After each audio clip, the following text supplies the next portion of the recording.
Do you ever wonder whether your grocery store cares about whether you have a healthy diet? Every time we shop or read advertisement flyers, food retailers influence our diets through product offerings, pricings, promotions, and of course, store design. Think of the candy at the checkout counters. When I walk into my Costco, over on the right, there's this wall of all these things they'd like me to buy, and I'm sure it's all done very intentionally. And so if we're so influenced by these things, is it in our interest, is an interesting question. So today we're going to discuss a report card of sorts for food retailers and the big ones, Walmart, Kroger, Ahold Delhaize USA, which is a very large holding company that has a variety of supermarket chains. And this is all about an index produced by the Access to Nutrition Initiative, a global foundation challenging the food industry, investors, and policymakers to shape a healthier food system.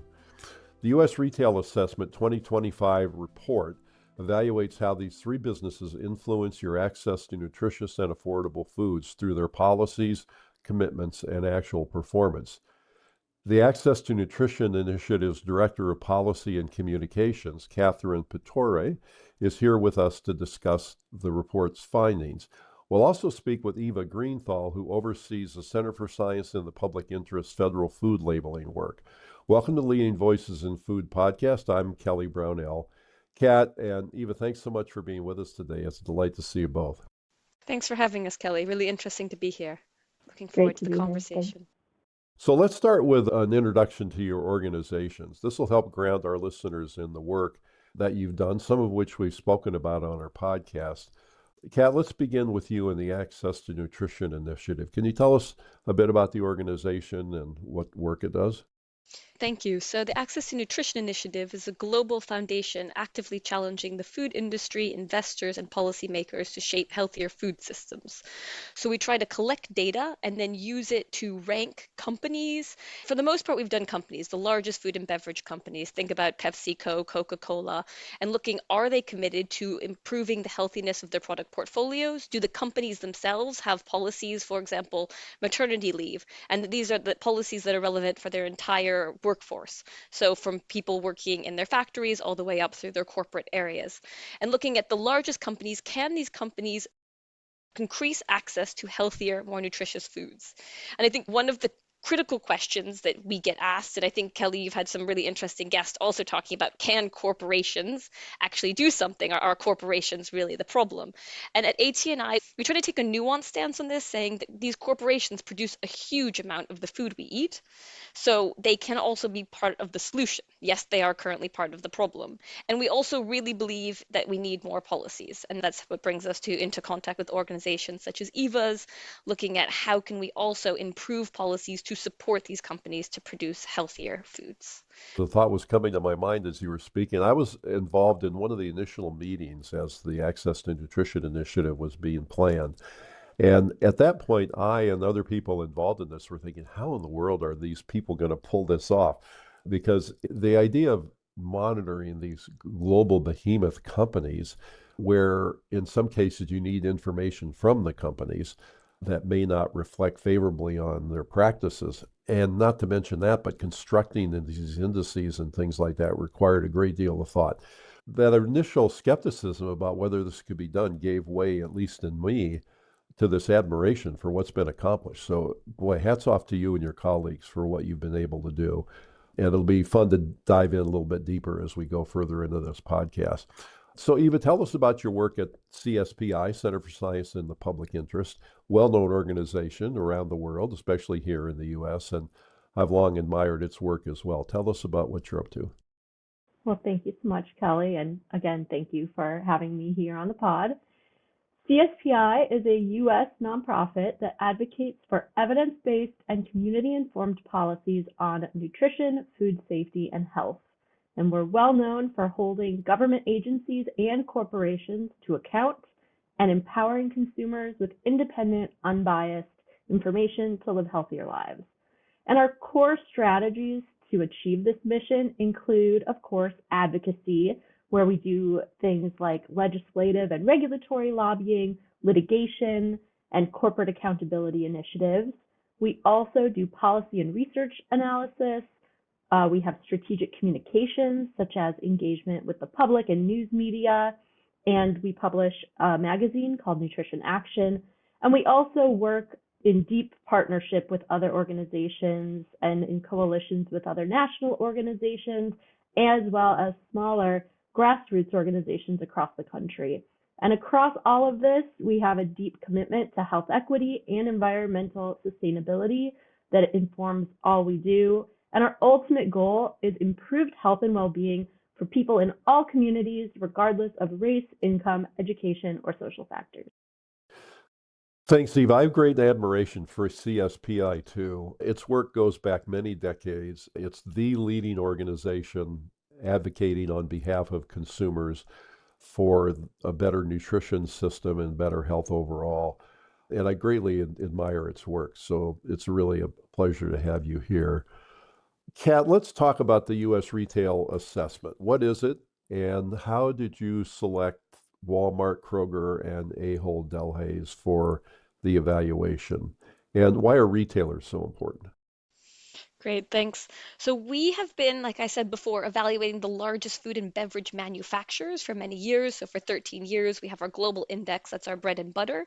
And about 2 years ago, we started thinking actually retailers also play a critical role, and that's where everyone interfaces with the food environment. As a consumer, when you go out to actually purchase your food, you end up most of the time in a supermarket, also online presence, etc. In the US, 70% or more of people buy their food through some type of formal food retail environment. So we thought we need to look at the retailers. And in this assessment, we looked at the own label products, so the store brand, so anything that's branded from the store's own. So we think that's also becoming a much more important role in people's diets. In Europe, it's a really critical role. A huge majority of products are own brand. And I think in the US, that's increasing. Obviously, they tend to be more affordable, so people are drawn to them. So we were interested, how healthy are these products? And the US retail assessment is part of a larger retail assessment where we look at 6 different countries, trying to look across different income levels. So in high income countries, we looked at the US and France, then we looked at South Africa and Indonesia for higher middle income, and then finally we looked at Kenya and the Philippines. So try to get a perspective across the world. And in the US, we picked the 3 companies aiming to get the largest market share. So Walmart itself is 25 to 27% of the market share. And I read an amazing statistic, like something like 90% of the US population lives within 25 kilometers of a Walmart. Really, I did not realize it was that large. I grew up in the US but never shopped at Walmart. So it really does influence the diet of a huge number of Americans. And I think with the Ahold Delhaize, that's also a global conglomerate. So they have a lot of supermarkets in the Netherlands, where we're based, I think also in Belgium and across many countries. Although one interesting thing we did find with this retail assessment is that a big international chain, they have very different operations and basically are different companies. Because we had thought, let's start with the Carrefours, like those huge international companies that you find everywhere, but Carrefour France and Carrefour Kenya are basically very different. So it was very hard to look at it at that level. So that's sort of what brought us to retailers. And we're hoping through this assessment that we can reach a very large number of consumers. We estimate between 340 to 370 million consumers who shop at these different modern retail outlets. It's so ambitious what you've accomplished here. What questions did you try to answer, and what were the key findings? So we were interested to know, how healthy are the products that are being sold at these different retailers. That was one of our critical questions. We looked at the number of different products, so the own brand products, and looked at the healthiness. And actually, this is one of the challenges we faced in the US. One is that there isn't one unified use of one type of nutrient profile model. So in other countries, in the Netherlands, although it's not mandatory, we have the Nutri-Score, and most retailers use Nutri-Score, and then at least there's one thing that we can use. The US does not have one unified agreement on what type of nutrient profile model to use. So then we're looking at different ones. Each company has their own proprietary model. So that was one challenge we faced. And the other one is that in other countries, you have the mandatory that you report everything per 100 grams. So product X, Y, and Z can all be compared by some comparable thing. Okay, 100 grams of product X and 100 grams of product Y. And in the US, you have serving sizes, which are different for different products and different companies. And then you also have different units, which all of my European colleagues who are trying to do this, they're like, what is this ounces? What are these pounds? So in addition to having non-comparable units, it's also non-standardized. So these were 2 key challenges we face in the US. But we Before you proceed, just let me ask a little bit more about the nutrient profiling. So, for people that aren't familiar with that term, basically it's a way to score different foods for how good they are for you. As you said, there are different profiling systems used around the world. Some of the food companies have their own, some of the supermarket companies have their own, and they can be sort of unbiased, evidence based, derived by scientists who study this kind of thing a lot, like the index developed by researchers at Oxford University, or they can be self serving. But basically, they're an index that might take away points from a food if it's high in saturated fat, let's say, but give it extra points if it has fiber. And that would be an example. And when you add up all the different things that a food might contain, you might come away with a single score. And that might then provide the basis for whether it's given a green light, red light, et cetera, with some sort of a labeling system. But would you like to add anything to that? No, I think that's quite accurate Okay. in terms of the nutrient profile model. And maybe one other thing to say here. So in our retail index, it's the first time we did this. We assessed companies in terms of share of their products meeting, we use health star rating, and we've used that across all of our indexes. So this is the one that's used most commonly in Australia and New Zealand. And then a health star rating, it goes 0 to 5 stars. And 3.5 or above is considered a healthier product. And we found the average healthiness, the mean health star rating of Walmart products was 2.6, so quite low. Kroger was 2.7, and Food Lion, Ahold Delhaize was 2.8. So, the average is not meeting the health star rating of 3.5 or above. We're hoping Yeah. that by 2030 we could see 50% of products. Still half would be less than that, but we're not there yet.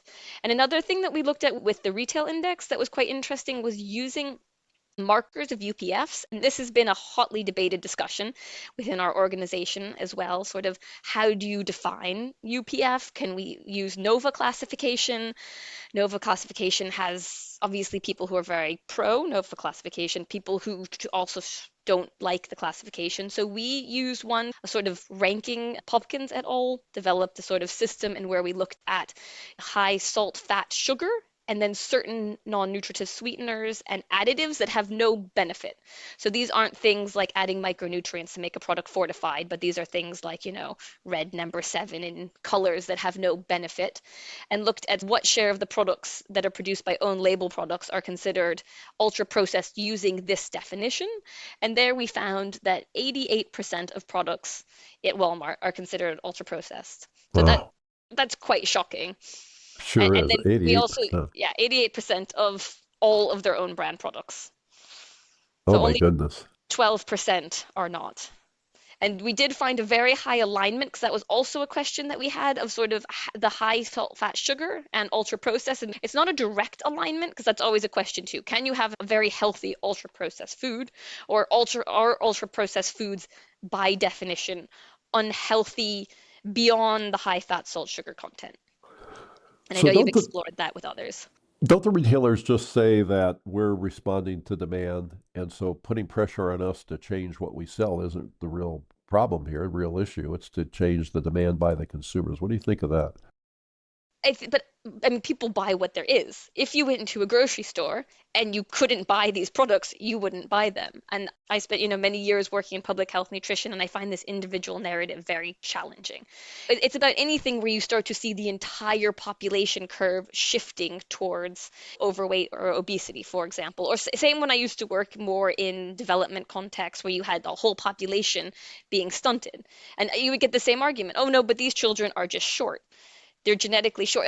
Okay, yes, some children are genetically short, but when you see 40 or 50% of the population shifting away from the norm, that represents that they're not growing well. So it is the retailer's responsibility to make their products healthier, and then people will buy them. The other two questions we tried to look at were around promotions. Are retailers actively promoting in their weekly circulars and flyers unhealthy products? Yes, very much so. We found most of the products that were being promoted are unhealthy. So the highest amount that we found promoting healthy was in Food Lion. Walmart only promoted 5% healthy products. So the other 95% of the products that they're actively promoting in their own circulars and advertising products are unhealthy products. So then I would say, well, retailers definitely have a role there. They're choosing to promote these products. And then the other one is costs. And we looked across all 6 countries and we found that in every country, healthier food baskets are more expensive than less healthier food baskets. So you take these into, all together, they're being promoted more, they're cheaper, and they're a huge percentage of what's available. Yes, then people are going to eat less healthy diets. Right, and promoted not only by the store selling these products, but promoted by the companies that make them. A vast amount of food marketing is going on out there. The vast majority of that is for foods that wouldn't score high on any index. And then you combine that with the fact that the foods are engineered to be so palatable and to drive over consumption. Boy, there are a whole lot of factors that are conspiring in the wrong direction, aren't there? Yeah, it is challenging. And when you look at all the factors, what is your entry point? Yeah. So, even let's talk about CSPI and the work that you and your colleagues are doing in this space. When you come up with an interesting topic in the food area and somebody says, oh, that's pretty important, it's a good likelihood that CSPI has been on it for about 15 years. And that's true here as well. You and your colleagues have been working on these issues and so many others for so many years. But you're very active in advocating for healthier retail environments. Can you highlight what you think are a few key opportunities for making progress? Absolutely. So just to start off, I could not agree more with Kat in saying that it really is food companies that have a responsibility for the availability and affordability of healthy options. It's absolutely essential. And the excessive promotion of unhealthy options is what's really undermining people's ability to make healthy choices. So, some of the policies that CSPI supports for improving the US retail environment include mandatory front of package nutrition labeling. So, these are labels that would make it quick and easy for busy shoppers to know which foods are high in added sugar, sodium, or saturated fat and should therefore be limited in their diet. We also advocate for federal sodium and added sugar reduction targets. These would facilitate overall lower amounts of salt and sugar in the food supply, really putting the onus on companies to offer healthier foods instead of solely relying on shoppers to navigate the toxic food environments and make individual behavior changes. Another one is taxes on sweetened beverages. These would simultaneously nudge people to drink water or buy healthier beverages like flavored seltzers and unsweetened teas, while also raising revenue that can be directed towards important public health initiatives. Another one is healthy checkout policies. These would require retailers to offer only healthier foods and beverages in areas where shoppers stand in line to purchase their groceries and therefore reduce exposure to unhealthy food marketing and prevent unhealthy impulse purchases. And then another one is we advocate for online labeling requirements that would ensure consumers have easy access to nutrition facts, ingredients, and allergen information when they grocery shop online, which unbelievably is currently not always the case. And I can also speak to our advocacy around the creating a uniform definition of healthy, because I know Kat spoke to the challenges in the US context of having different retailers using different systems for identifying healthier products. So the current food labeling landscape in the US is very confusing for the consumer. We have unregulated claims like all natural competing with carefully regulated claims like organic. We have a very high standard of evidence for making a claim like prevents cold and flu, and then almost no standard of evidence for making a very similar claim like supports immunity. So when it comes to claims about healthiness, it's really important to have a uniform definition of healthy so that if a product is labeled healthy, consumers can actually trust that it's truly healthy based on evidence-backed nutrition standards, and also so they can understand what that label means. An evidence-based definition of healthy will prevent misleading marketing claims. So, for example, until very recently, there was no limit on the amount of added sugar or refined grain in a product labeled healthy, but recent updates to FDA's official definition of healthy mean that now consumers can trust that any food labeled healthy provides servings from an essential food group like fruit, vegetable, whole grain, dairy, or protein, and doesn't exceed maximum limits on added sugar, sodium, and saturated fat. So this new healthy definition is going to be very useful for preventing misleading marketing claims. However, we do think its reach will be limited for helping consumers find and select healthy items, mainly because it's a voluntary label. And we know that even among products that are eligible for the healthy claim, very few are using it on their labels. We also know that the diet-related chronic disease epidemic in the US is fueled by excess consumption of junk foods, not by insufficient marketing of healthy foods. So what we really need, as I mentioned before, is mandatory labels that call out high levels of unhealthy nutrients like sodium, added sugar, and saturated fat. Thanks for that overview. What an impressive portfolio of things you and your colleagues are working on. And we could do 10 podcasts on each of the 10 things you mentioned. But let's take one in particular, the front of the package labeling issue. At a time where it seems like there's very little in our country that the Democrats and Republicans can agree on, the Food and Drug Administration, both previously under the Biden-Harris administration, now under the Trump-Vance administration, have identified front of package labeling as a priority. In fact, the FDA is currently working on a mandatory front of package nutrition label and is creating a final rule around that issue. Kat, from Access to Nutrition Initiative's perspective, why is mandatory front of package labeling important? What's the current situation kind of around the world, and what are the retailers and manufacturers doing? So yeah, we definitely stand by the need for mandatory front of package labeling. I think 16 countries globally have front of package labeling mandated, but the rest have voluntary systems, including in the Netherlands, where I live and where Access to Nutrition is based. We use the voluntary Nutri-Score. And what we've seen across our research is that in markets where it's voluntary, it tends to not be applied in all markets, and it tends to be applied disproportionately on healthy products.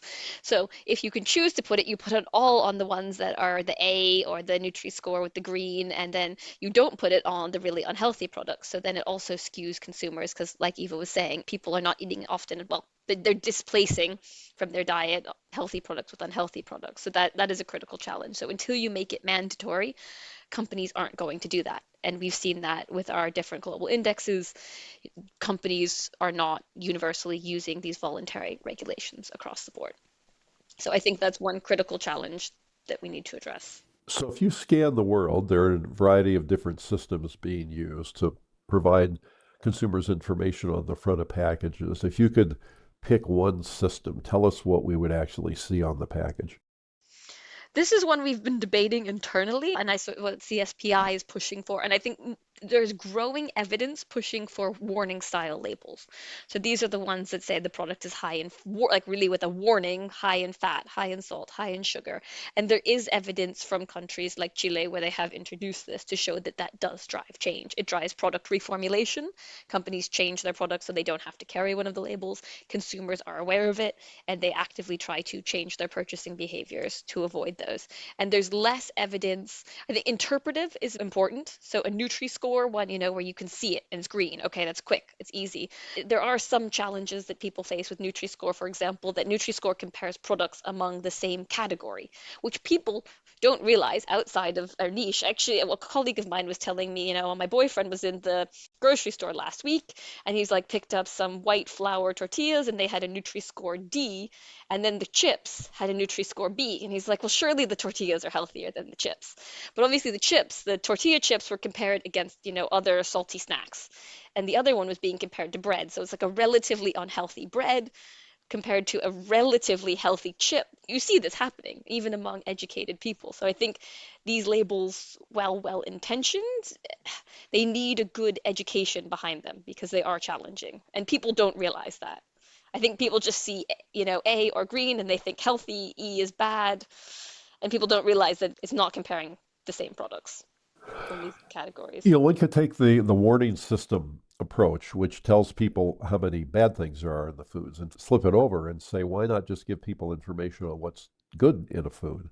Like if a food has vitamins and minerals or protein or fiber or whatever it happens to be, you could label it that way and forget labeling the bad things. But of course, the industry would game that system in about 2 seconds and just throw in some good things to otherwise pretty crappy foods and make the scores look good. So it shows why it's so important to be labeling the things that you'd like to see less of.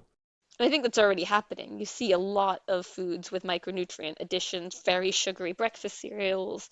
You see in Asia a lot of biscuits and cookies that they add micronutrients to. I mean, they're still biscuits and cookies. So, Eva, I'd like to get your thoughts on this. So, tell us more about the proposed label in the U.S., what it might look like, and the history about how this got developed. And do you think there's anything else needed to make the label more useful or user-friendly for consumers? Absolutely. So it is a very exciting time to work on food policy in the US, especially with this momentum around front of package labeling. CSPI actually first petitioned calling for front of pack labeling in 2006. And after more than a decade of inaction, industry lobbying, all these countries around the world adopting front of pack labeling systems, but not the US, in 2022, CSPI filed a new petition that specifically called for mandatory interpretive nutrient-specific front-of-package labeling similar to the nutrient warning labels already required in Mexico, Canada, and, as Kat said, around 16 other countries. And in early 2025, FDA finally responded to our petition by issuing a proposal that, if finalized, would require a nutrition info box on packaged foods. And what the nutrition info box includes is the percent daily value per serving of sodium, added sugar, and saturated fat, accompanied by the words high, medium, or low, assessing the amount of each nutrient. So this proposal was a very important step forward, but the label could be improved in several ways. First off, instead of a label that is placed on all foods, regardless of their nutrient levels, we strongly recommend that FDA instead adopt labels that would only appear on products that are high in nutrients of concern. And a key reason for this is it would better incentivize companies to reduce the amount of salt, sugar, or saturated fat in their products, because companies will want to avoid wasting this precious marketing real estate on mandatory nutrition labels.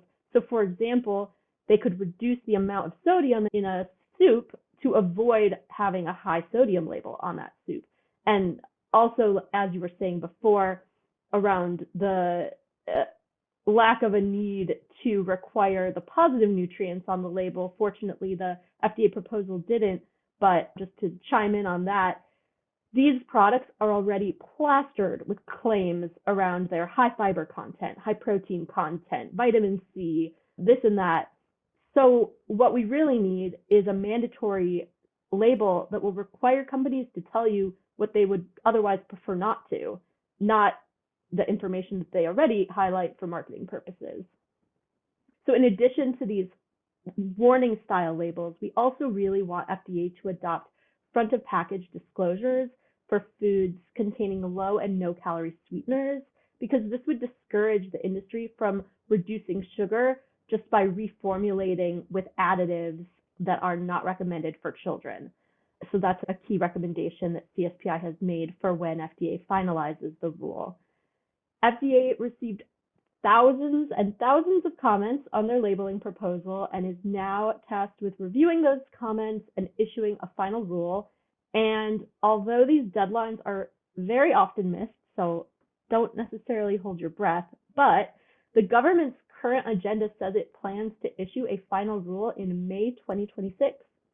So at CSPI, we are working tirelessly to hold FDA to its commitment of issuing a final regulation and to ensure that the U.S. front of pack labeling system is number one, mandatory, and number two, also number one, really, mandatory and evidence-based, so that it really has the best possible chance of improving our diets and our food supply.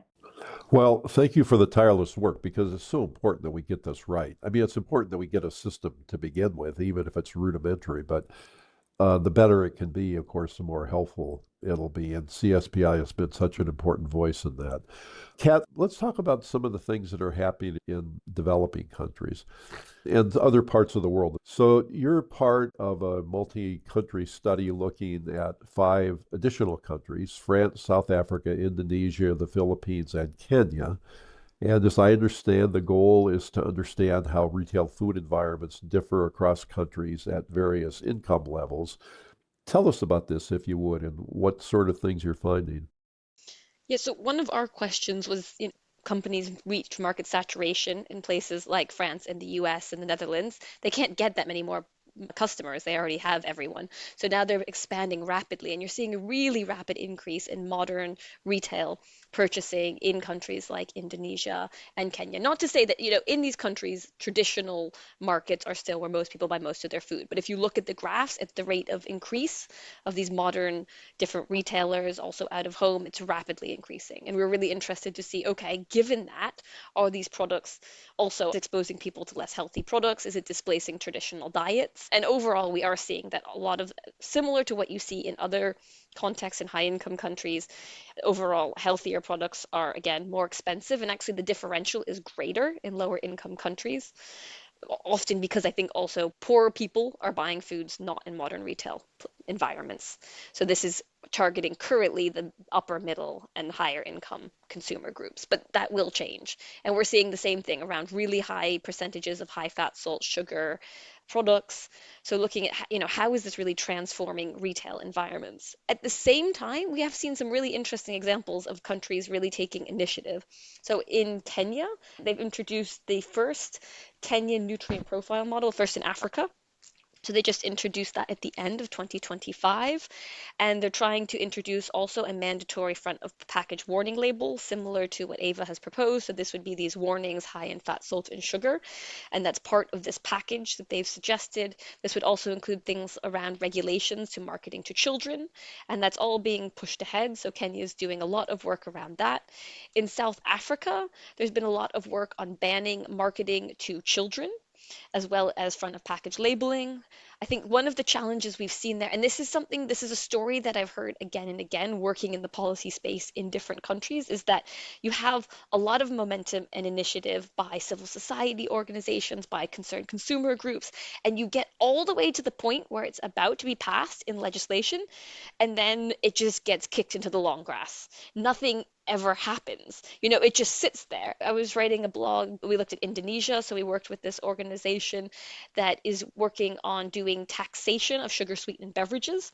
And that's been on the card since 2016. It actually even reminded me a lot of your story. They've been working on trying to get the sugar sweetened beverage tax in Indonesia passed since 2016. And it gets almost there, but it never gets in the budget. It just never passes. Same with the banning marketing to children in South Africa. This has been being discussed for many years, but it never actually gets passed.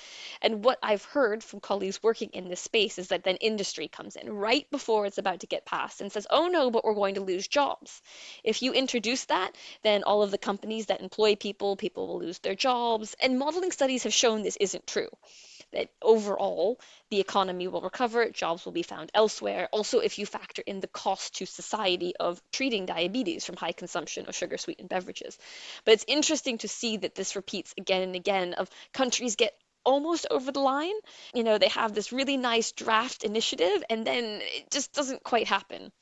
So I think that that will be really interesting. And I think a bit like what Ava was saying, in many of these countries, like with Kenya, are we going to start seeing the warning labels?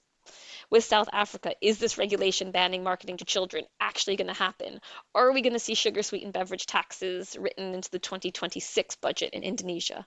So I think very interesting space globally in many of these, questions, but I think also a key time to keep the momentum up.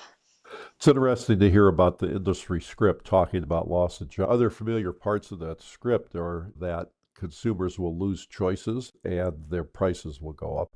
And those things don't seem to happen either in places where these policies take effect. But boy, they're effective at getting these things stomped out. It feels to me like some turning point might be reached where some tipping point where a lot of things will start to happen all at once.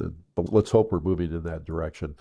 The UK, as of 5 days ago, just implemented bans on marketing of unhealthy products to children, changes in retail environment, banning promotions of unhealthy products. So I do think we are seeing in countries, and especially countries with national healthcare systems, where the taxpayer has to take on the cost of ill health. So we are starting to see these changes coming into effect. So I think that's an interesting example and very current. Groundbreaking, absolutely groundbreaking that those things are happening. Let me end by asking you each sort of a big picture question. Kat, you talked about specific goals that you've established about what percentage of products in these retail environments will meet a healthy food standard by a given year, but we're pretty far from that now. So I'd like to ask each of you, are you hopeful we'll get anywhere near those kind of goals? And if you're hopeful, what leads you to feel that way? And Kat, let's start with you, and then I'll ask Eva the same thing. I am hopeful because, like you said, there's so much critical momentum happening in so many different countries. And I do find that, really interesting. And these are the 6 countries that we looked at, but also I know Ghana has recently introduced or working to introduce a nutrient profile model. You're seeing discussions happening in Asia as well, and a lot of different discussions happening in a lot of different places, all with the same ambition. And I do think with this critical momentum, you will start to break through some of the challenges that we're facing now too, where you see, for example, like I know this came up with Chile, like, oh, if you mandate it in this context, then it disadvantages. So like the World Trade Organization came out against it, saying it disadvantaged trade, you can't make it mandatory. But if all countries mandate it, then you remove some of those barriers. It's a key challenge in the EU as well, that the Netherlands, for example, can't decide to introduce Nutri-Score as a mandatory front of package label because that would disadvantage trade within the European Union. But I think if we hit a critical point, then a lot of the kind of key challenges that we're facing will no longer be there. If the European Union decides to adopt it, then you have 27 countries overnight that have to adopt a mandatory front of package label. And as companies have to do this for more and more markets, I think it will become more standardized. You will start seeing it more. So I'm hopeful in the amount of momentum that's happening in different places globally. Good. It's nice to hear your optimism on that. So, Eva, what do you think? So, thinking about front of package labeling and the fact that this proposed regulation was put out under the previous presidential administration, the Biden-Harris administration, and is now intended to be finalized under the Trump-Vance administration, I think that's a signal of what's really this growing public awareness and bipartisan support for food and nutrition policies in the U.S. Obviously, the U.S. food industry is incredibly powerful, but with growing public awareness of how multinational food companies are manipulating our diets and making us sick for their own profit, I think there's plenty of opportunity to leverage the power of consumers to fight back against this corporate greed and really take back our health. I'm really happy that you mentioned the bipartisan nature of things that's starting to exist now. And it wasn't that long ago where you would think of people on the political right standing up against the food companies, but now they are, and it's a huge help. And this fact that you have people from a variety of places on the political spectrum supporting a similar aim to kind of rein in behavior of the food industry and create a healthier food environment, especially to protect children, leads me to be more optimistic, just like the two of you. So I'm glad we can end on that note. So I wanted to thank you both very much for joining us. It's been a real pleasure to have you here, and good luck with your continued groundbreaking work. Thanks, Thank you Kelly. so much, Kelly.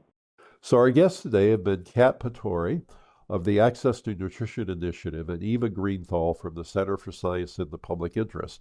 Thank you very much for listening, and thank you to our producer, Deborah Hill, for her outstanding work. This is Kelly Brownell.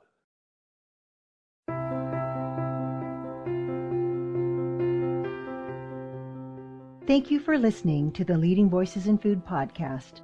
This program is an educational series produced by Duke University's World Food Policy Center with the goal of promoting productive conversation for food systems change. If you would like to subscribe, you can find it on Apple Podcasts, YouTube Music, or your favorite podcast app. Transcripts are also available on the website of the Duke World Food Policy Center.